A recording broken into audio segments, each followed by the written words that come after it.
अल-क़सस है, सूरह अल-क़सस इंशाअल्लाह कल से वो अबू साद भाई आएंगे, वो होपफुली कवर करेंगे इंशाअल्लाह। मेरा दोबारा साथ आपके साथ आखिरी अशरे में होगा 4 दिन के लिए। तो सूरह नमल चूँकि ये भी मिडल ऑफ द पीरियड है, मक्कन जो पीरियड है उसका जो मिडल था उसी में नाजिल हुई है। तो इसमें भी अल्लाह सुब्हानहू व तआला ने जो स्टाइल अडॉप्ट किया है वो वही जो मिडल पीरियड में मक्कन सूरह का स्टाइल है कि जिसमें डिस्कोर्स यानी कि जो आर्गूमेंट्स अल्लाह ने पेश किए आखिरत के हवाले से, तौहीद के हवाले से और शिर्क को नेगेट किया। क्योंकि कुरैश मक्का अल्लाह पर बिलीफ तो रखते थे लेकिन शिर्क करते थे, साथ में शरीक भी करते थे अल्लाह के। तो अल्लाह ने शिर्क को एक्सपोज किया, यानी शिर्क की एब्सर्डिटीज़ ज़ाहिर की कि शिर्क कितना इलॉजिकल है। ये 2 डिस्कोर्स हैं इस सूरह में असल में, एक बिगिनिंग से लेकर आयत नंबर 58 तक, दूसरा आयत नंबर 59 से लेकर एंड तक।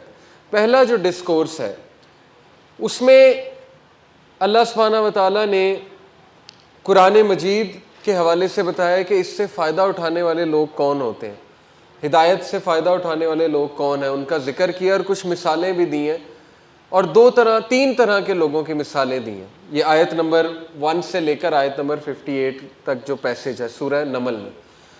पहली जो टाइप है वो ऐसे लोग बताए कि जो तकब्बुर की वजह से कुरान मजीद से फ़ायदा नहीं उठाते और अम्बिया की टीचिंग से फ़ायदा नहीं उठा पाते और उनका तकब्बुर, उनकी ज़िद उन पर हावी हुआ होता है। ये ज़ाहिर है कि फ़िरौन का जिक्र है इसमें, मूसा अलैहिस्सलाम की कोई स्टोरी है उसमें फ़ैरो का जिक्र किया और समूद के जो चीफ्स थे, 9 चीफ्स, इसी में आता है सूरह नमल में कि वो 9 चीफ्स थे जो अकड़े हुए थे और जिन्होंने प्लान भी किया हज़रत सालेह को कत्ल करने का और ज़ाहिर है कि फिर अल्लाह ताला ने उन पर अज़ाब भेजा।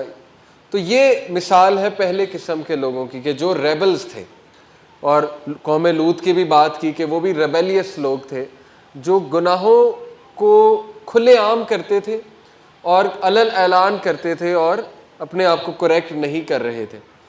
ये लोग जो है ज़ाहिर है कि इनको तबाह किया गया क्योंकि इनकी परसिस्टेंस की वजह से। ये बात भी कुछ लोगों के जहन में सवाल आता है ना कि अल्लाह ने कहा कि हम सुम्मुम बुकमुन उम्युन, ये इसके हवाले से लोग सवाल करते हैं ना कि अल्लाह ने कहा कि हमने इनकी समाअत, ये अंधे हैं, बहरे हैं, गूंगे हैं और फिर अल्लाह ने कहा कि हम इनके दिल पे मोहर लगा देते हैं। तो बहुत से लोग ये क्वेश्चन करते हैं कि जब मोहर लग गई तो फिर उसमें उसका क्या कसूर है उस बंदे का। देखें, मोहर ऐसे ही नहीं लगती है, ये वन ऑफ द पनिशमेंट्स है अल्लाह की तरफ से इस दुनिया में कि अल्लाह फिर उस शख्स को हिदायत के सारे दरवाजे उसके लिए बंद कर देता है, उसके आगे एक पर्दा हायल हो जाता है, मोहर लग जाती है, उसे नेकी नहीं लगती वगैरह वगैरह। लेकिन ये बहुत एंड में जाकर है, ये आखिरी मरहला है कि जब उसके तकब्बुर की वजह से फिर अल्लाह ताला उसे सज़ा देते हैं। और इस सज़ा का तज़किरा अल्लाह ने किया कि ये जो मुशरिकीन हैं जिनको तुम्हारी बात नहीं समझ आ रही, इनको अब नहीं समझ आएगी क्योंकि इन पर हुज्जत तमाम हो चुकी है। ये नबी को अपनी आँखों से देख चुके हैं, मौजज़ात देख चुके हैं, नबी के कुरान पाक सुन चुके हैं, कलाम सुन चुके हैं अल्लाह का, और हर किस्म के आर्गूमेंट्स इन्हें दे दिए गए हैं। लेकिन ये परसिस्टेंस की वजह से, देखें, अल्लाह ने इंसान को बहुत सी फैकल्टीज़ दी। नेचुरल इंट्यूशन है, जिसे कभी कभी लोग कहते हैं ना, एक नेचुरल फीलिंग, इंसान के अंदर ही मैकेनिज़्म रखा हुआ है कि अच्छाई और बुराई को वो अच्छे से पहचानता है, फितरत जिसे हम फितरत कहते हैं।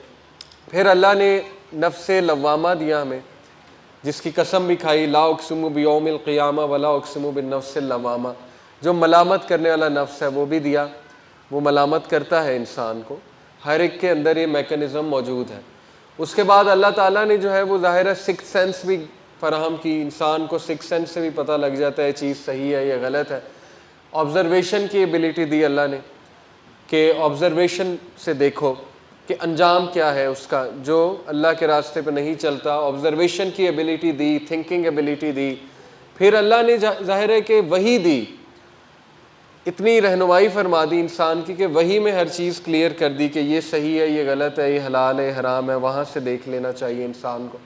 तो हर तरह की हुज्जत तमाम है। इंसान ये बहाना नहीं कर सकता कि नहीं मुझे तो नहीं समझ इस चीज़ की, या मैं तो नहीं, मुझे तो मैसेज नहीं पहुँचा है। ये पॉसिबल नहीं है, बड़ा रेयर होता है कि किसी को बिल्कुल ही नहीं पता है, मैसेज ही नहीं पहुँचा है। वरना हर इंसान में वो चिप तो लगी हुई है, अल्लाह की पहचान की चिप और सही और गलत की पहचान। इसीलिए इसी को दीन फितरत इस्लाम को कहते हैं ना, कि फितरत को अपील करने वाला दीन है। फितरत को अपील क्यों करता है? क्योंकि इंसानी फितरत इस बात की गवाही देती है कि अच्छाई क्या है और बुराई क्या है। जब फितरत मस्क हो जाए फिर इंसान जो है जानवरों से भी बदतर है। तो ये जो आखिरी स्टेज है, जब समझ ही किसी तरह नहीं आ रही, और फिर वही के अलावा भी दो तरीके हैं जिससे अल्लाह समझाता है। वो एक तरीका है कोई टेस्ट और ट्रायल लेके इंसान पे उतार और चढ़ाव आता है। तिलकल अय्यामु नुदाविलुहा बैनन नास वलियअलम अल्लाहुल्लज़ीना आमनू, सूरह आले इमरान। ये जिस मौके पे उतरी आया वो मौका बड़ा इंपॉर्टेंट है। जंग उहद, मुसलमान बड़े डिस्करेज थे। सहाबा ने रसूलुल्लाह से यहाँ तक सवाल पूछा कि अल्लाह के नबी, क्या इस्लाम दीन हक नहीं है? क्या हम हक पे नहीं हैं? तो अल्लाह के नबी ने कहा बिल्कुल हक है और हम हक में हैं। तो कहा कि फिर ऐसा क्यों हुआ है? यानी सहाबा को यहाँ तक जो है वो हर्ट हुए थे सहाबा जंग उहद के बाद। फिर ये आयत नाजिल हुई थी, तिलकल अय्यामु नुदाविलुहा बैनन नास, लोगों पर हम रात और दिन उतार और चढ़ाव लाते हैं। वलियअलम अल्लाहुल्लज़ीना आमनू, ताकि हम देख सकें तुम में से ईमान वाले कौन हैं। तो यस, उतार और चढ़ाव आता है, शिकस्त और फतह ज़िंदगी का हिस्सा है, टेस्ट और ट्रायल ज़िंदगी का हिस्सा है। कभी इंसान का बहुत अच्छे दिन गुजर रहे होते हैं, कभी डाउन फेज चल रहा होता है, और वो उसकी अपनी कोताहियों की वजह से होता है। फिर अल्लाह उसको किसी टेस्ट और ट्रायल में डालते हैं, औलाद के हवाले से या किसी भी हवाले से। जैसे अम्बिया का बहुत टेस्ट लिया अल्लाह ने, इसी तरह कौमों को टेस्ट और ट्रायल से गुजारा। किस लिए? ताकि उन्हें प्योरीफाई करें, उन्हें समझ आ जाए। लेकिन उससे भी नहीं इंसान को समझ लगती तो फिर अल्लाह पकड़ लेता है, पनिश भी करता है। अल्लाह के तरीके हैं। और पनिशमेंट के बाद भी समझ नहीं आ रही है तो फिर हुज्जत तमाम है, फिर तो जो है अल्लाह ताला फिर उसका हार्ट सील कर देगा, अल-अयाज़ु बिल्लाह। ऐसी स्टेट से पनाह मांगनी चाहिए। तो ये पहली टाइप है कि अल्लाह ने कहा कि इनको नहीं समझ लगेगी। ऐ नबी, आप इनको गूंगों को, बहरों को, और ये जो बहरे हैं इनको आप कैसे सुना सकते हैं? ये डेड है, these people are dead. Dead से मुराद है कि इनकी वो फैकल्टी, कल्ब का जो एक दरवाज़ा है वो बंद हो चुका है, अब इन्हें नहीं सुनेगा, अब इन्हें नहीं दिखेगा। ये पहली टाइप है। और ये जो टाइप है इसके कुछ ख़ास कैरेक्टरिस्टिक हैं। इसको कंपेयर किया इस टाइप को अल्लाह ने दूसरी टाइप से।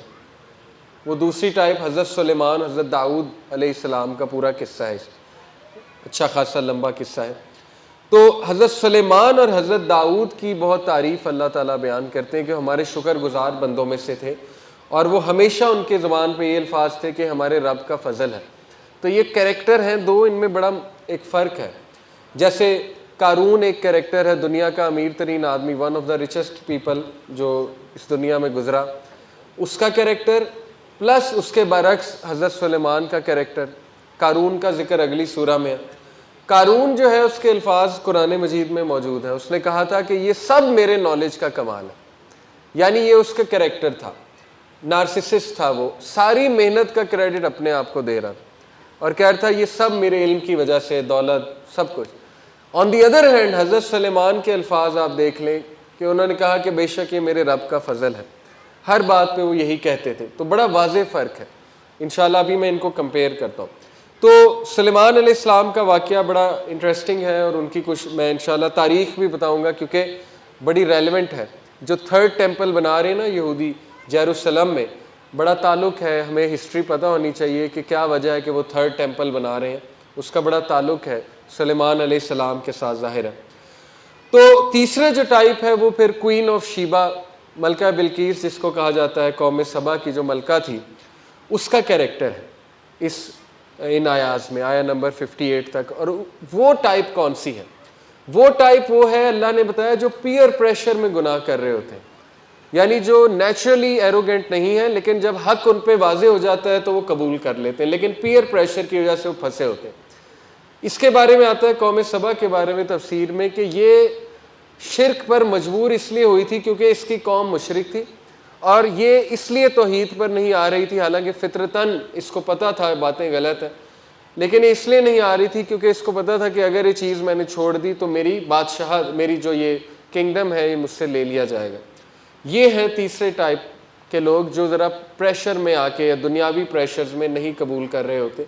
बट हज़रत सुलेमान ने इनको दावत दी और हज़रत सुलेमान ने इनको बड़ा स्टर्न होकर लेटर लिखा और कहा कि अगर तुम नहीं मानोगी, उसने गिफ्ट भेजे इन रिटर्न, क्योंकि वो हैबत में आ गई हज़रत सुलेमान का सुन के। तो उसने अपने वज़ीरों से डिस्कस भी किया, वज़रा से, कि क्या करना चाहिए। तो उन्होंने कहा कि हम एक स्ट्रॉन्ग आर्मी है, यमन में थी ये क्वीन और हज़रत सुलेमान जेरूसलम में थे, बड़ा फासला है दरमियान में। तो उन्होंने कहा कि हम एक स्ट्रॉन्ग लोग हैं, हमारी मिलिट्री स्ट्रॉन्ग है, जैसा आप कहेंगी वैसा कर लेंगे। तो इसने कहा कि नहीं, तारीख़ इस बात की गवाह है कि जब बादशाह आता है किसी कंट्री में, इतना स्ट्रॉन्ग बादशाह, तो वो सब कुछ तबाह कर देता है।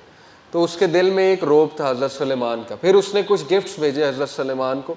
हज़रत सुलेमान जो है उन्होंने कहा कि क्या वो हमें गिफ्ट भेजती है जबकि अल्लाह ने हमें इतना कुछ दिया।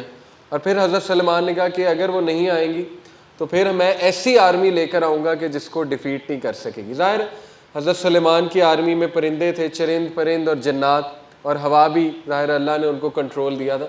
तो अनडिफीटेबल आर्मी थी वो हज़रत सुलेमान की। तो फिर वो आई और उसका तख्त पहले से वहाँ पर मौजूद था। ये मैं अभी आपसे इंशाल्लाह डिस्कस करता हूँ, क्वीन ऑफ शीबा। तो कुरैश को ये मिसाल दी जा रही है, ये 3 किरदार सामने रखे गए अल्लाह के नबी सल्लल्लाहु अलैहि वसल्लम के थ्रू कि ये 3 किरदार हैं। तीनों बहुत स्ट्रॉन्ग थे, इंतहाई स्ट्रॉन्ग थे। फ़ैरो, कौम समूद और कौम लूत तुमसे कहीं ज़्यादा स्ट्रॉन्ग थे। कुरैश तो कुछ भी नहीं है, तुम इतनी सी बात पे इतरा रहे हो, एरोगेंट बने हुए। ये लोग तो पता नहीं कितने पावरफुल थे, लेकिन क्या हुआ एट दी एंड, उनका नतीजा तुम्हारे सामने है। फिर दूसरा कैरेक्टर सुलेमान अलैहिस्सलाम, कितने अमीर थे, तुम तो कुछ भी नहीं हो उनके सामने, लेकिन अल्लाह के बरगज़ीदा बंदे थे।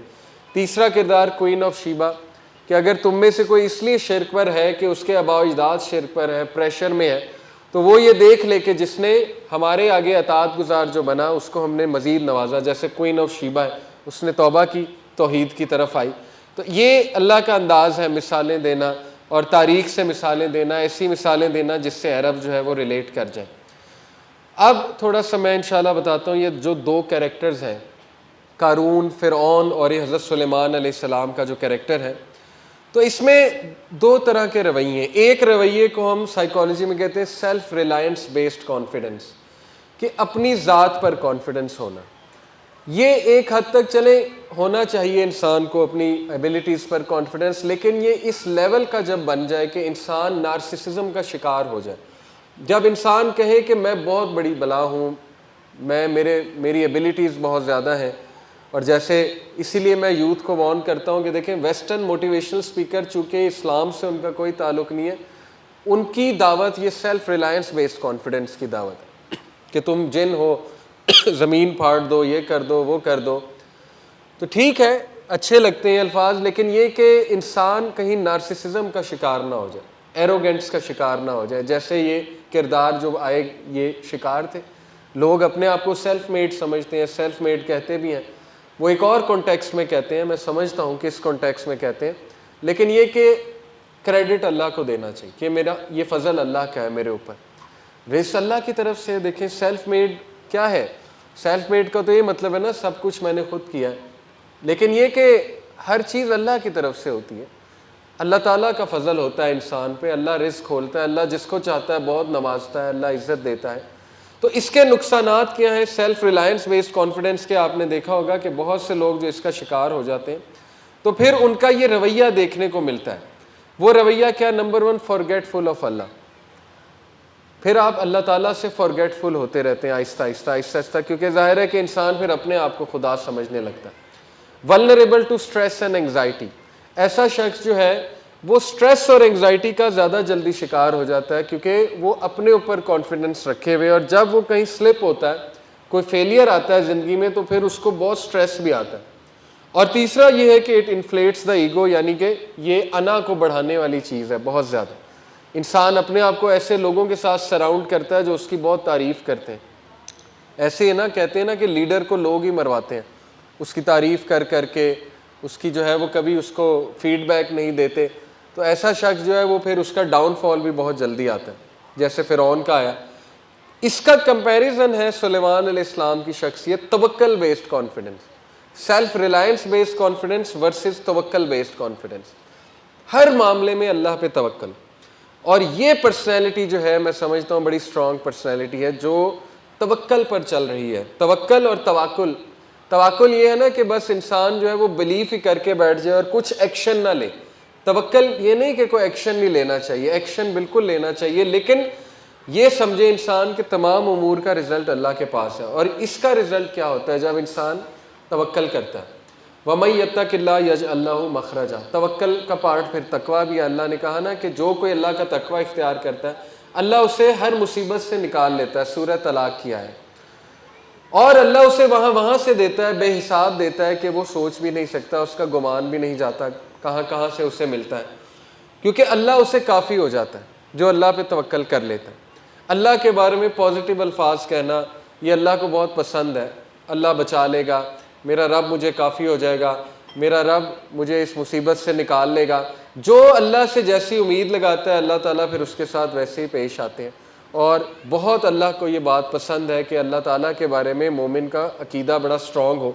इसके असरात क्या हैं शख्सियत पे कि ये ऐसा शख्स remembers Allah in all efforts, her effort में अल्लाह को याद रखेगा, हर मामले में अल्लाह पे तवक्कल है, चाहे वो रिश्ता हो बेटियों का बेटों का जो भी हो, चाहे वो कोई स्टडी का मामला हो उस पर अल्लाह पे तवक्कल, चाहे वो कोई दुनियावी मामला हो उस पर अल्लाह पे तवक्कल, बिज़नेस का मामला हो उस पर अल्लाह पे तवक्कल, किसी भी किस्म का मामला हो उस पर तवक्कल अल्लाह पे, तवक्कल बिल्लाह। तो क्या है कि वो हर मामले में इस्तिखारा कर रहा है, ये भी तवक्कल का पार्ट। उससे ये कि अल्लाह की याद दहानी भी कायम होती है, और जितना अल्लाह आपके मामलात में है उतनी पर्सनैलिटी स्ट्रॉन्ग है। दूसरा ये कि greater access to inner peace and strength, ऐसा जो शख्स है वो अंदर से सुकून वाला है और उसको बाहर की तारीफ नहीं चाहिए, वो अपने अंदर ही बहुत सुकून में होगा। क्योंकि अगर उसे कोई फेलियर भी आ जाता है तो वो स्टेबल रहेगा, कंपोज रहेगा। क्यों? क्योंकि उसके दिल में होगा कि मैंने इस्तिखारा किया था और अल्लाह का कोई इसमें बेहतरी होगी, मैंने अल्लाह से मशवरा किया था, अल्लाह पे तवक्कल किया था, तो वो उसकी इंटरप्रिटेशन बेहतर कर लेता है। ये एक बहुत बड़ा फ़ायदा है इस वाले एटीट्यूड का, तवक्कल बेस्ड कॉन्फिडेंस का। तीसरा ये कि इट एनकरेजेस ह्यूमिलिटी, ये आजिज़ बनाते हैं इंसान को। जब इंसान रब पर तवक्कल कर रहा है हर मामले में, अपने आप को जो है वो आजिज़ समझता है, और हैं भी हम आजिज़, अपने आप को सेल्फ सफिशेंट नहीं समझता, तो फिर अल्लाह ताला जो है वो उसकी ज़्यादा मदद करता है, ज़ाहिर। तो ये दो बड़े मुख्तलिफ रवैये हैं और हमें बड़ा केयरफुली चलना चाहिए इन मामलात में कि इंसान कहीं अपनी तारीफ़ में ही जो है वो अपने आप को बहुत बड़ी चीज़ ना समझने लगे। तो सुलेमान अलैहिस्सलाम की इंशाल्लाह स्टोरी कुछ आयात मैं आपको सुनाता हूँ, लेकिन इससे पहले थोड़ी सी हिस्ट्री बता दूँ कि सुलेमान अलैहिस्सलाम चूँकि हज़रत मूसा अलैहिस्सलाम के बाद हैं, और ये याद रखें कि एक किंग था तालूत, एक जालूत का नाम आप लोगों ने सुना होगा, गोलियत उसे कहते हैं बिब्लिकल लैंग्वेज में। गोलियत जो था वो एक बहुत फियर्स वॉरियर था और बहुत ख़तरनाक वॉरियर था, और इससे बड़ा डरते थे बनी इसराइल। बनी इसराइल की वॉर चल रही थी, आई थिंक रोमन्स थे गालिबन या कौन थे, बहरहाल। तो बनी इसराइल का जो किंग बना उस टाइम पे, इस दौर में, वो तालूत था जो कि एक किसान था। सूरह अल बकरा में उसका तज़किरा है, जिसके पास ताबूत सकीना था। ताबूत सकीना की बहुत अहमियत है ज्यूज़ के लिए और क्रिश्चियन दोनों के लिए। ताबूत सकीना सिंबल ऑफ पावर था। ताबूत सकीना में क्या है, ये तफसीर में थोड़ा सा आता है कि उसमें हज़रत मूसा अलैहिस्सलाम का असा है, हज़रत हारून के कुछ रेलिक्स हैं।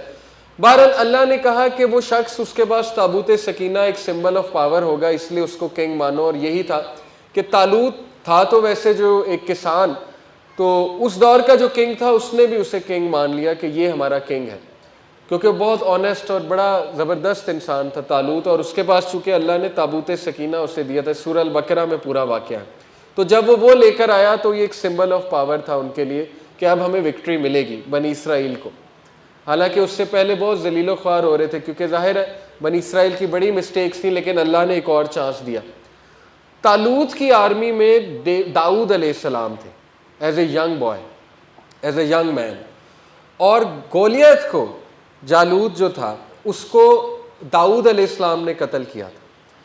इसलिए दाऊद अलैहिस्सलाम बहुत मशहूर हो गए, उनका चर्चा हो गया कि ये लड़का इतना मतलब ताकतवर लड़का, और गोलियत को डिफ़ीट किया इसने।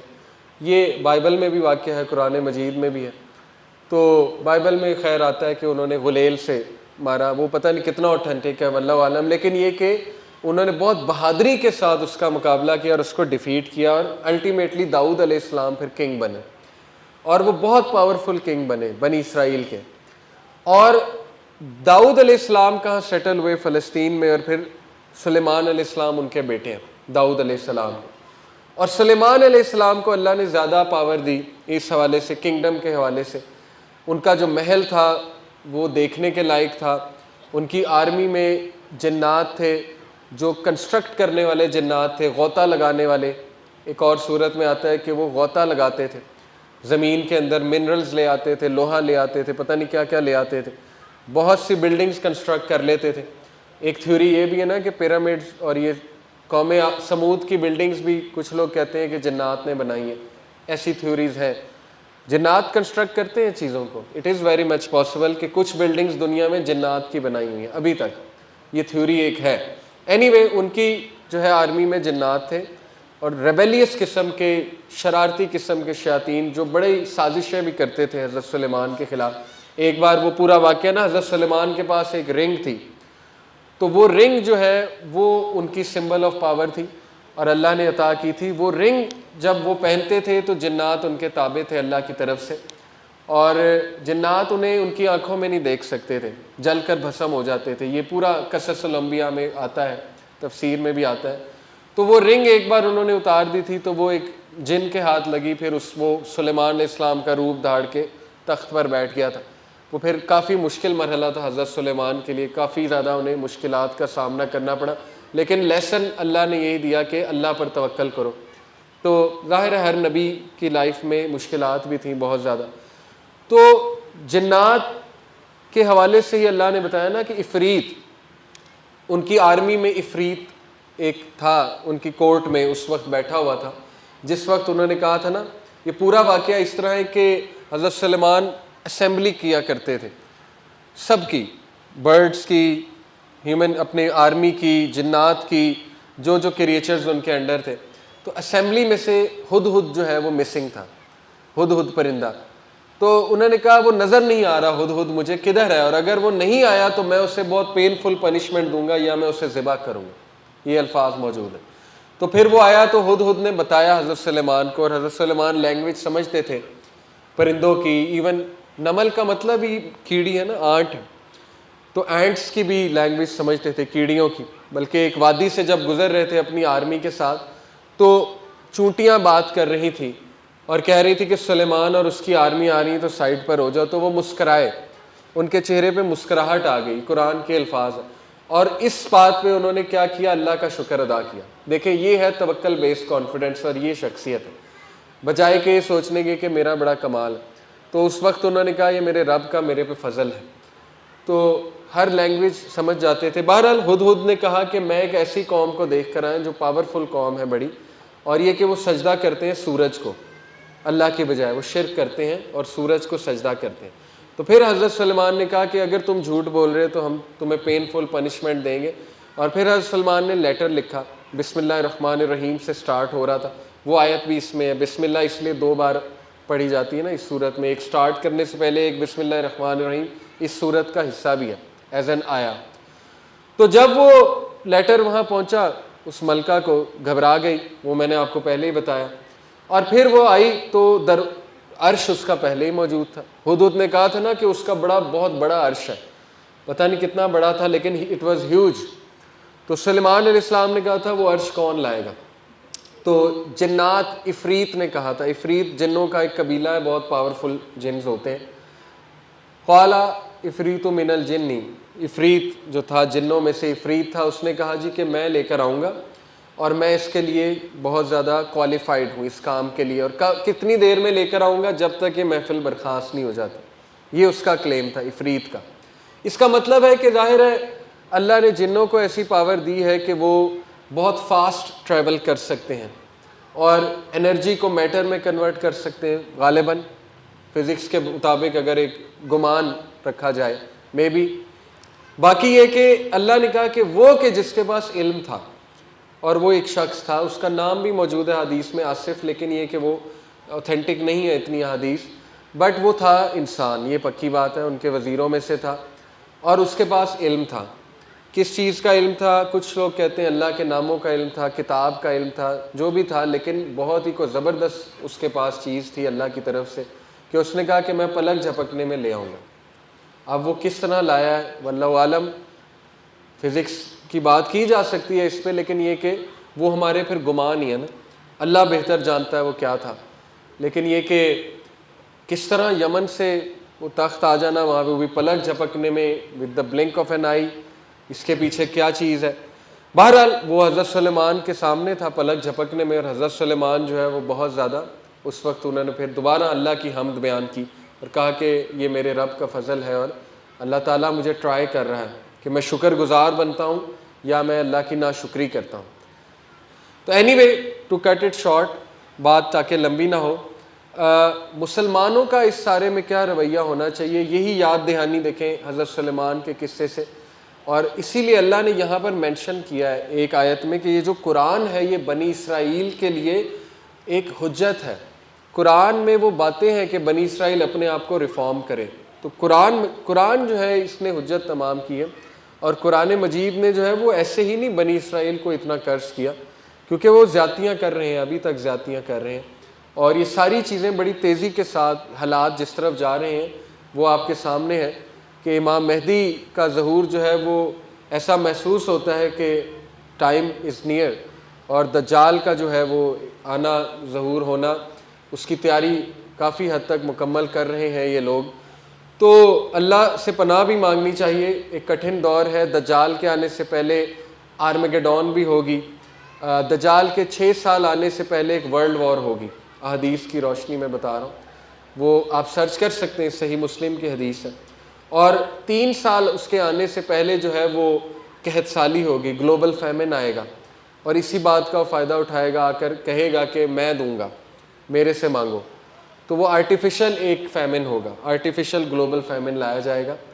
तो वो चीज़ हमने देख ली है, वो अब कोई इस पे यकीन करने में डिफ़िकल्टी नहीं है। कोविड में फैमिन तो आया है, ग्लोबल फैमिन, और वो हमने देख भी लिया कि सुपर पावर्स क्या नहीं कर सकती। एक वायरस जो है वो आया, बना हुआ था लैब में जो भी था, लेकिन ये कि वायरस रियल था, उससे अमवात भी हुई बहुत ज़्यादा, वैक्सीन्स भी लगी। तो लेकिन ये कि वो उसके नतीजे में वो क्या होल्ड करना चाहते थे और किस तरह से बहुत सी कंट्रीज़ इकोनॉमिकली डाउन गई, वो हमने देख लिया। तो ये कोई एक स्ट्रेंज बात नहीं है कि दज्जाल भी इसका फ़ायदा उठाएगा, ये बहुत आसानी से हो सकता है क्योंकि ये हो चुका है, हमने देख लिया अपने सामने।